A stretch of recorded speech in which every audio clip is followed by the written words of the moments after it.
Parlons du royaume de Dieu et au commencement du mois, je vous avais dit que le royaume de Dieu, c'est un pays. Nous en avons parlé. Dans Hébreux chapitre 13, la Bible dit qu'Abraham, que les patriarches attendaient une autre patrie. Ils attendaient un autre pays. Donc je vous avais dit que le royaume de Dieu, c'est un pays. Quand Jésus-Christ est venu sur la terre, et il a introduit son ministère avec ces paroles, « Repentez-vous car le royaume des cieux est proche », je vous avais dit que son intention n'était pas d'introduire une nouvelle religion dans le monde, mais d'un nouveau système de gouvernement. Il voulait introduire un autre gouvernement dans le monde, le gouvernement céleste. Donc conséquemment, le royaume de Dieu, c'est un pays. Et je vous avais dit qu'un pays, c'est un territoire avec un gouvernement indépendant. Donc nous avions vu tout cela.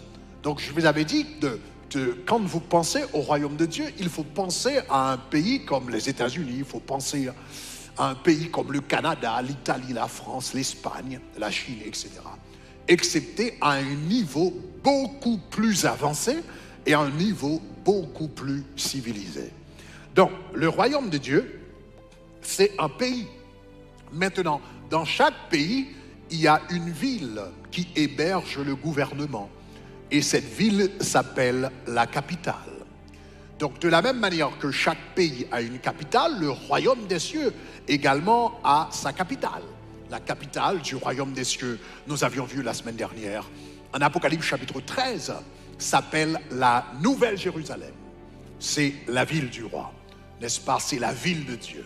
Donc le royaume des cieux, c'est un pays, il a une capitale qui s'appelle la Nouvelle Jérusalem.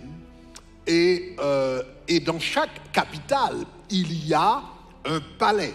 Le palais, c'est la résidence officielle du chef d'État. De la même manière que il y a un palais à Washington, il y a un palais à Madrid, il y a un palais à Paris.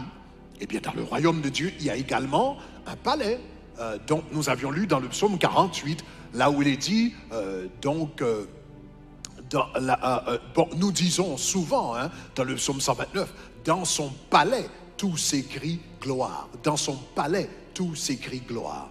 Donc le royaume de Dieu, c'est un pays qui a sa capitale qui s'appelle la Nouvelle Jérusalem, qui a également son palais.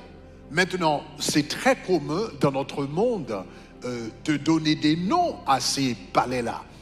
Donc par exemple, aux États-Unis, le palais s'appelle la Maison Blanche. En France, le palais s'appelle l'Élysée. Dans le royaume de Dieu, le palais a aussi un nom. Dans le royaume de Dieu, aux États-Unis, ça s'appelle la Maison Blanche. En France, ça s'appelle l'Élysée. Dans les cieux, ça s'appelle le tabernacle. Donc, je vous avais dit que le tabernacle, c'est pas seulement un sanctuaire. Le tabernacle dans la Bible, c'est un lieu de gouvernance. Le tabernacle de Dieu, c'est là où Dieu, comme le chef d'État, le roi des rois, habite. Donc, le tabernacle, c'est un palais céleste. C'est là où Dieu habite. Donc, nous avons vu, premièrement, le royaume des cieux est un pays. Il a une capitale qui s'appelle la Nouvelle Jérusalem. Le royaume des cieux a un palais qui s'appelle le tabernacle. Maintenant, à l'intérieur de chaque palais, il y a une salle réservée à l'exécutif. Il y a une salle présidentielle, il y a un salon présidentiel qui est réservé au chef d'État. Donc aux États-Unis, par exemple, le bureau présidentiel, le salon présidentiel s'appelle le bureau ovale. Donc aux États-Unis, ça s'appelle le bureau ovale. En France, ça s'appelle le salon doré.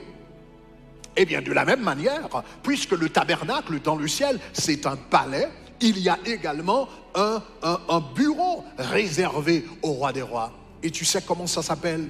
Ça s'appelle le lieu très saint.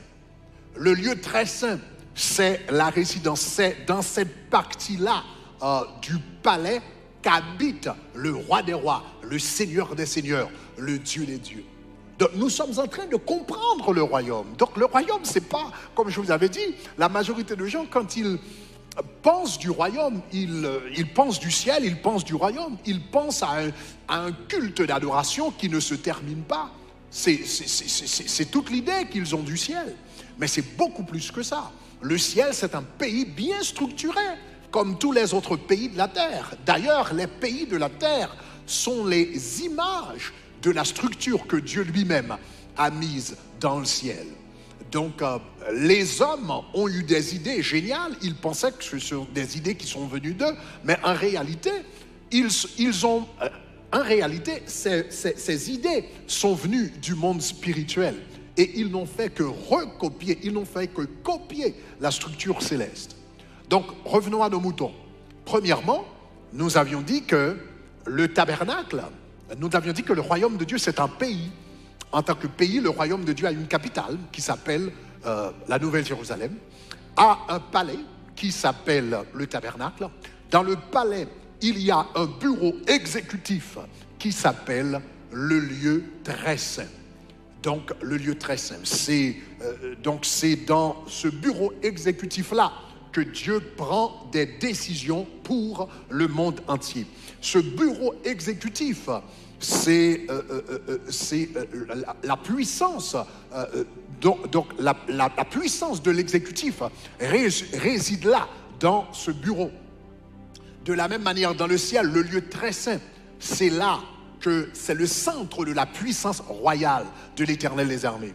Je me rappelle, un ami m'a expliqué une fois qu'il était allé à la Maison Blanche pour faire une visite guidée. Et il a dit, pendant qu'il marchait à la Maison Blanche, il est arrivé quelque part et il s'est arrêté. Et soudainement, il a senti derrière lui une force extraordinaire, comme un champ magnétique. Il a ressenti quelque chose de très puissant derrière lui, comme une force magnétique. Donc, il s'est tourné pour voir ce qui se passait. Et soudainement, le guide lui a dit que derrière lui, c'est le bureau ovale. C'est le bureau du président.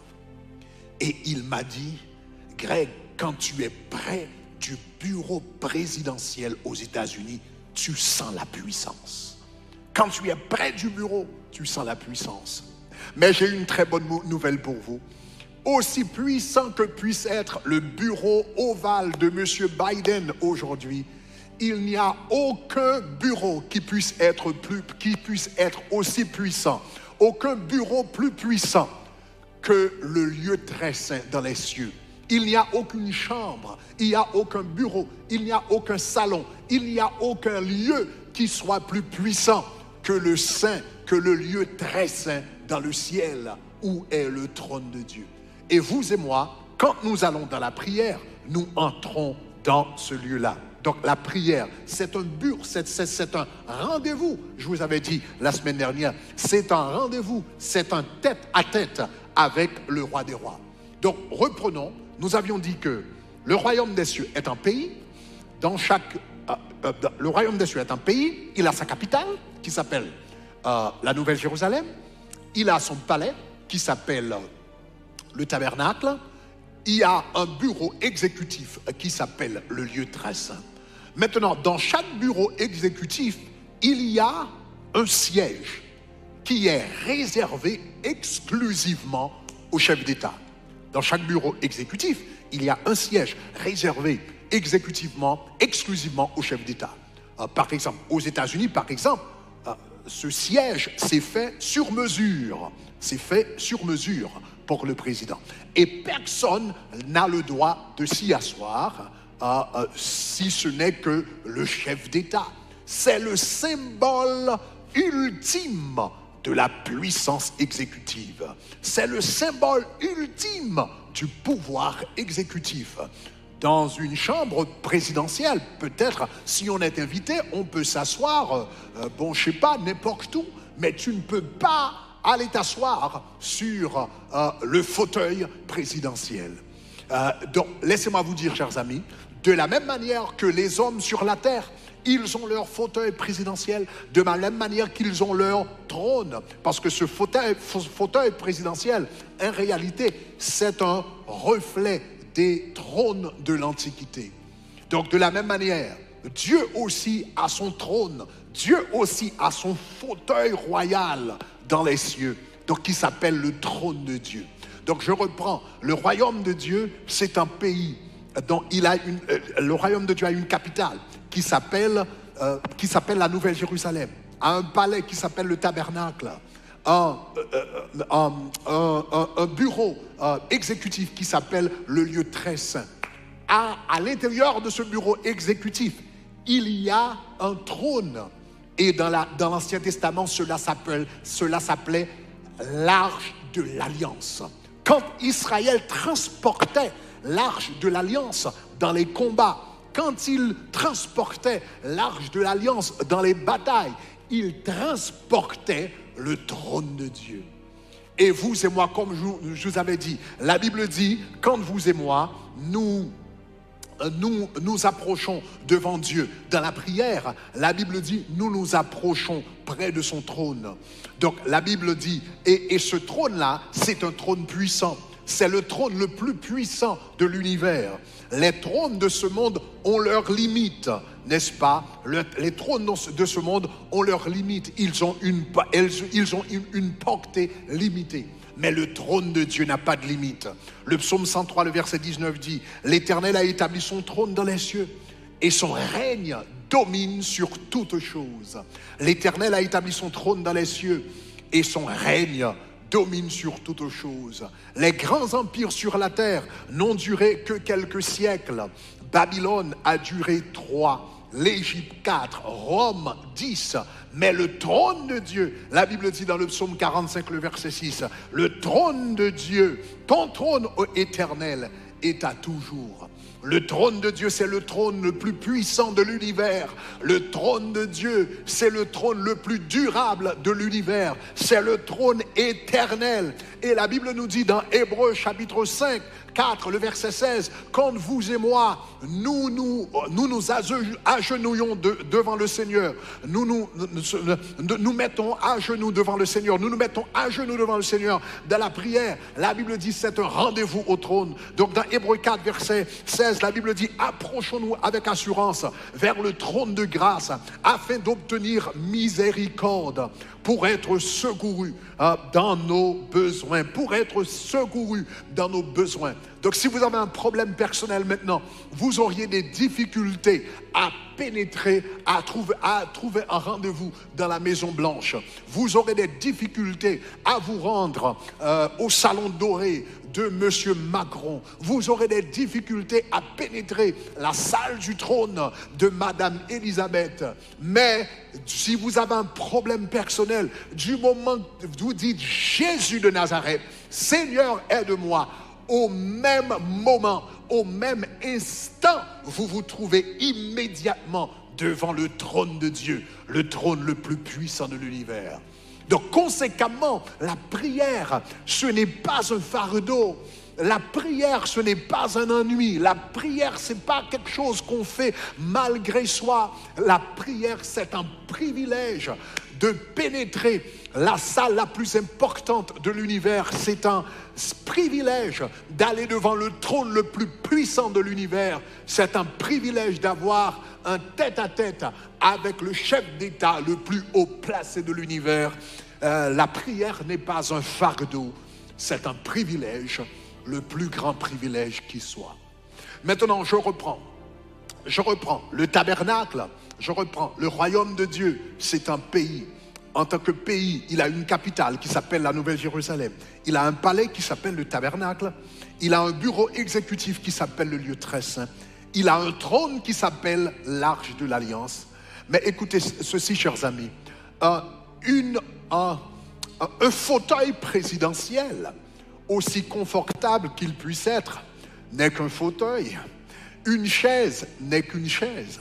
Ce qui donne la valeur à un fauteuil présidentiel, c'est le président.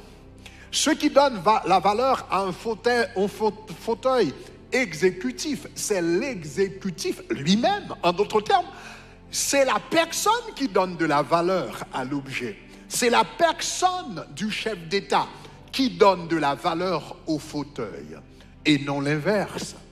Donc du moment qu'un fauteuil, du moment qu'il n'y a pas de président, eh bien, le fauteuil n'a plus de valeur en lui-même. Parce que celui qui donne, c'est ce qui lui donne sa valeur, en réalité, c'est la personne qui est assise dessus. De la même manière que dans le ciel, en d'autres termes, l'important, le centre, ce qui est important au sujet du fauteuil, c'est la personne qui s'assit dessus. De la même manière, dans le ciel, je vous avais dit, le royaume de Dieu, c'est un royaume, c'est un pays qui a une capitale, qui s'appelle la Nouvelle Jérusalem, un palais qui s'appelle le tabernacle, un bureau exécutif qui s'appelle le lieu très saint, un trône qui s'appelle l'arche de l'alliance. Et vous vous rappelez, chers amis, eh bien sur l'arche de l'alliance, sur la couverture de l'arche de l'alliance, il y avait une présence. Et c'est cette présence-là qui donnait de la valeur à l'arche de l'alliance. C'est cette présence-là qui rendait l'arche de l'alliance puissant. C'est cette présence-là qui donne de la valeur au trône. L'apôtre Jean dit dans Ésaïe chapitre 4, « Puis je vis un trône et celui qui est assis dessus. Puis je vis un trône et celui qui est assis dessus. » La valeur du trône dépend de celui qui est assis dessus. J'aime ce chant d'adoration qui dit à celui qui est assis sur le trône et à l'agneau. La valeur du trône, c'est celui qui est assis sur le trône. Donc, et celui qui est assis sur le trône, quand sa présence se manifeste, sa présence s'appelle la gloire. Donc voilà pourquoi dans l'Ancien Testament, vous aviez le tabernacle qui représentait le palais de Dieu, le lieu très saint qui représentait son bureau exécutif, son bureau royal, l'arche de l'alliance qui représentait son trône. Et sur le trône, il y avait la Shekinah de la gloire. Il y avait la gloire de l'Éternel. La gloire de l'Éternel, c'est la présence manifeste. Qu'est-ce que je suis en train de vous dire? Je suis en train de vous dire ce qui est plus important. Le centre du royaume, c'est la gloire. Le centre du royaume, c'est la gloire. Ce qui donne de la valeur au trône, c'est la présence. Ce qui donne la valeur au trône, c'est la présence de Dieu. Donc la présence de Dieu donne de la valeur au trône. Le trône donne de la valeur au lieu très saint. Le lieu très saint donne de la valeur au tabernacle. Le tabernacle donne de la valeur à la Nouvelle Jérusalem. La Nouvelle Jérusalem donne de la valeur au royaume des cieux. Donc le centre du royaume, c'est la capitale. Le centre de la capitale, c'est le palais. Le centre du palais, c'est le bureau présidentiel. Le centre du bureau présidentiel, c'est le fauteuil présidentiel. Le centre du fauteuil, ou bien ce qui est important au sujet du fauteuil, c'est la présence du roi sur ce fauteuil. Donc la gloire de Dieu. Je suis en train de vous faire comprendre que le plus important dans le royaume, c'est la gloire. Ce qui est important dans le royaume, ce n'est pas le territoire. Ce qui est important dans le royaume, ce n'est pas le domaine. Ce qui est important dans le royaume, ce ne sont pas les lois. Ce qui est important dans le royaume, ce ne sont pas les soldats, ce ne sont pas les anges. Le plus important, c'est la présence. Donc voilà pourquoi Jésus dit, quand vous priez, vous devriez terminer vos prières avec cette phrase. Car c'est à toi seul qu'appartiennent dans tous les siècles, premièrement, le règne. Deuxièmement, la puissance. Et troisièmement, la gloire. Premièrement, le règne, la puissance et la gloire. Le règne, la puissance et la gloire. Le règne d'abord. Deuxièmement, la puissance. Troisièmement, la gloire. Au-dessus de la gloire, il n'y a rien du tout. Donc la gloire, c'est le max. La gloire, c'est le top. La gloire, c'est le zénith. La gloire, c'est le sommet. C'est à toi qu'appartiennent de tous les siècles le règne, la puissance et la gloire. Le règne, c'est la volonté de Dieu. La puissance, c'est la capacité de Dieu. Mais la gloire, c'est la présence de Dieu. Le règne, c'est la volonté de Dieu.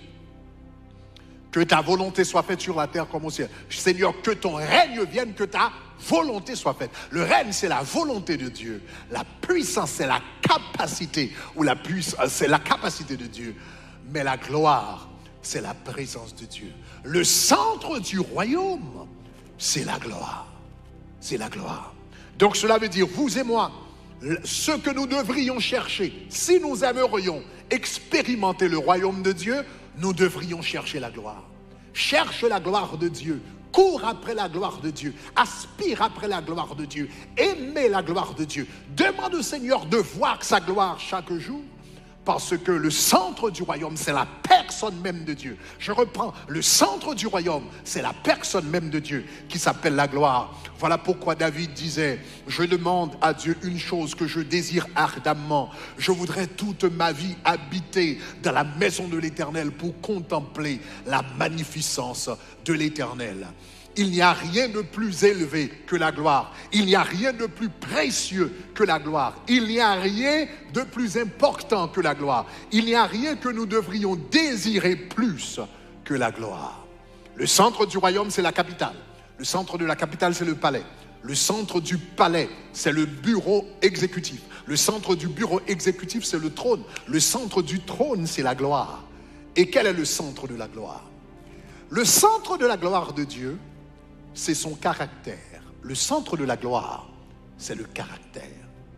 C'est le caractère même de Dieu. Quand le Seigneur paraît dans sa gloire, il y a une lumière qui brille. Mais cette lumière, en réalité, n'est pas le centre.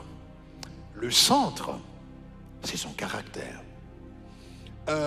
La Bible dit, une fois Moïse a dit au Seigneur, Seigneur, fais-moi voir ta gloire. Je veux voir ta gloire, montre-moi ta gloire. Et la Bible dit que l'Éternel répondit dans Exode chapitre 33, les versets 19 à 20, je ferai passer devant toi toute ma bonté, je proclamerai devant toi le nom de l'Éternel, je fais grâce à qui je fais grâce et miséricorde à qui je fais miséricorde. Après avoir prononcé ces paroles, la Bible dit maintenant dans Exode chapitre 34, les versets 5 et 7, que l'Éternel descendit dans une nuée, se tint là auprès de lui et proclama le nom de l'Éternel. L'Éternel passa devant lui et s'écria, l'Éternel, l'Éternel, Dieu miséricordieux et compatissant, lent à la colère et riche en bonté et en fidélité, qui conserve son amour jusqu'à 1000 générations et qui pardonne l'iniquité, la rébellion et le péché, mais qui ne tient point pour coupable, qui ne tient point le coupable pour l'innocent. Maintenant, remarquez, ça c'est un texte qui paraît un peu bizarre. Hein? Le texte nous paraît un peu bizarre, parce que Moïse a dit au Seigneur, Seigneur, fais-moi voir ta gloire. Ce qu'il voulait voir, c'est la gloire de l'Éternel. Il a demandé au Seigneur de lui faire voir sa gloire, mais la Bible dit que le Seigneur a fait passer devant lui sa grâce, sa patience, sa miséricorde, sa bonté, sa vérité, son pardon, sa justice. Il a demandé au Seigneur de lui faire voir sa gloire. Mais le Seigneur a fait passer devant lui les différents traits de son caractère. Voilà, tu comprends? Le Seigneur, il a dit, Seigneur, fais-moi voir ta gloire. Mais le Seigneur lui a montré son caractère. Qu'est-ce que le Seigneur était en train de lui dire? Le Seigneur était en train de lui faire comprendre que le centre de sa gloire, c'est son caractère. Le centre de sa gloire, c'est son caractère. La gloire de Dieu, c'est la combinaison des différents aspects du caractère de Dieu. Sa grâce, sa patience, sa bonté, sa vérité, son pardon, sa miséricorde, sa justice. Le centre de la gloire de Dieu, c'est son caractère. En d'autres termes, le caractère, c'est l'essence même de la gloire. Maintenant, si le caractère, c'est l'essence même de la gloire, pourquoi quand Dieu apparaît, il émet une lumière qu'on ne peut pas regarder? C'est une très bonne question. Parce que les choses pures brillent. Si tu pries par exemple, donc je suis, il y a cette chair, donc qui est là, ok, donc c'est fait en plastique, de toute façon c'est clair. Maintenant, cette chair-là, si c'est sale, ça ne va pas briller. Ça ne va pas refléter la lumière, ça ne va pas briller. Mais du moment que tu prends cette chair et tu la nettoies, il n'y a plus de poussière, soudainement ça va briller. tout ce qui est pur brille. Donc pourquoi Dieu émet une lumière inaccessible?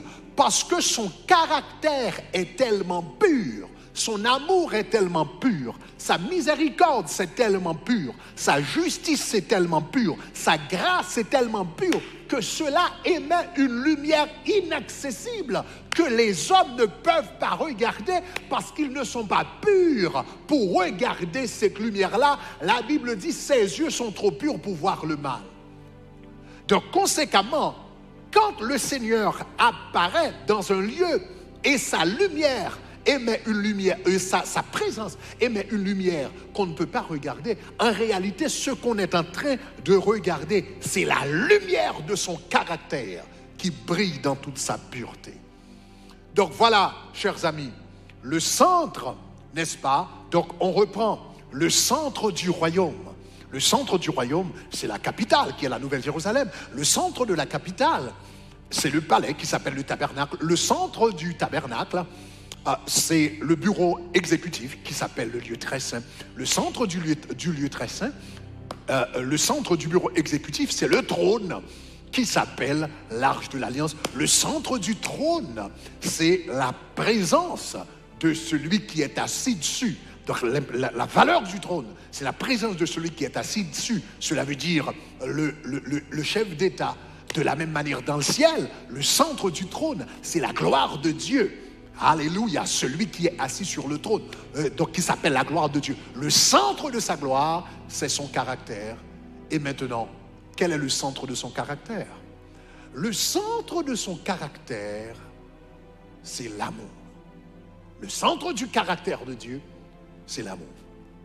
Remarquez que, comme on avait noté, il y avait quelques minutes, je vous avais fait voir ce passage. Voilà, le Seigneur, Moïse a demandé au Seigneur de voir sa gloire. Moïse a dit, Seigneur, fais-moi voir ta gloire. Mais le Seigneur, la Bible dit, a fait passer devant lui les différents traits de son caractère. Son amour, sa patience, sa bonté, sa vérité, son pardon, sa justice, etc. Mais, chers amis, si vous regardez ces traits de caractère de très près, si vous regardez ces caractéristiques de très près, vous allez vous rendre compte que ces attributs ne sont que de différentes manifestations de son amour.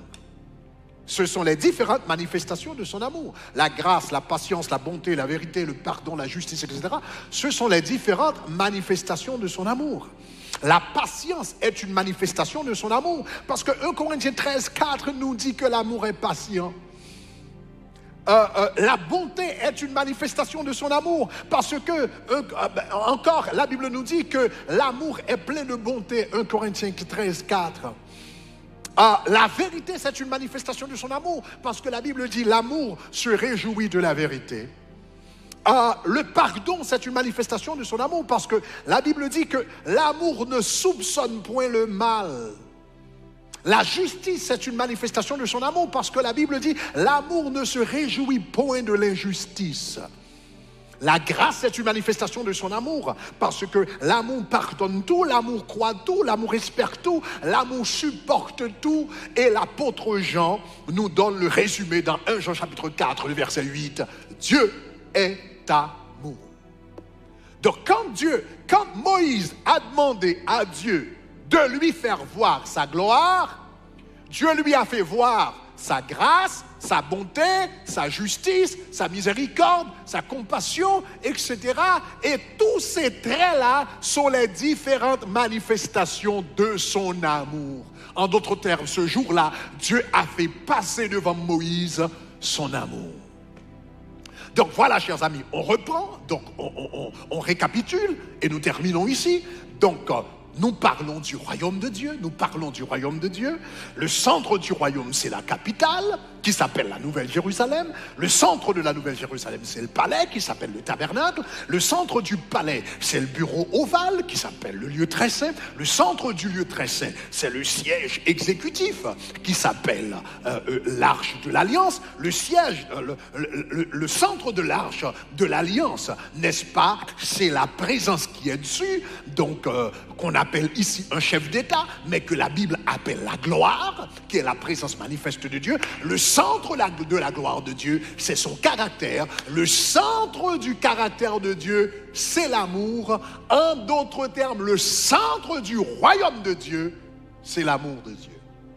Donc tout le royaume est bâti sur l'amour. Donc voilà pourquoi la Bible dit dans Ésaïe chapitre 16, le verset 5, dans Ésaïe chapitre 16, le verset 5, la Bible dit, le trône sera affermi par l'amour. Le trône sera affermi par l'amour dans la tente de David, etc. Le trône de Dieu. Donc ici, le texte parle de la venue de Jésus-Christ. Il viendra régner sur la terre. Et la Bible dit, son trône sera établi par l'amour. Parce que le centre du royaume, c'est la capitale. Le centre de la capitale, c'est le palais, le tabernacle. Le centre du palais, c'est le lieu très saint. Le centre du lieu très saint, c'est la gloire. Le centre de la gloire, c'est son caractère. Le centre de son caractère, c'est l'amour. Tout le trône de Dieu est assis sur l'amour. Donc vous allez comprendre maintenant, chers amis, de pourquoi nous avons passé tant d'années, 2 ans à étudier l'amour. On ne peut pas, le trône de Dieu s'assoit sur l'amour. Donc Dieu est souverain. Dieu est souverain. Dieu est souverain. Il a en main toute puissance. Il est un Dieu tout puissant. Il a toute la puissance. Il a tout le pouvoir entre ses mains. Il est tout puissant. Il est souverain. Il peut faire ce qu'il veut, quand il veut, où il veut, avec qui il veut. Et il n'a à rendre compte à personne. Mais la souveraineté de Dieu ne doit pas être nous ne devrions pas voir la souveraineté de Dieu comme une menace. Ce n'est pas une menace. Parce que le trône de Dieu n'est pas assis sur la peur ou sur l'intimidation ou sur la méchanceté. Le trône de Dieu est assis sur l'amour. Donc je vous invite aujourd'hui à vous présenter devant ce trône. Premièrement, pour donner votre vie à Jésus, si vous ne l'avez jamais fait. Et deuxièmement, pour vous donner complètement à lui-même. Seigneur, nous te remercions pour ton amour. Nous te remercions pour ta miséricorde. Nous te remercions pour ton trône qui ne change pas. Nous t'aimons, nous te magnifions. Oh, transforme-nous, Seigneur.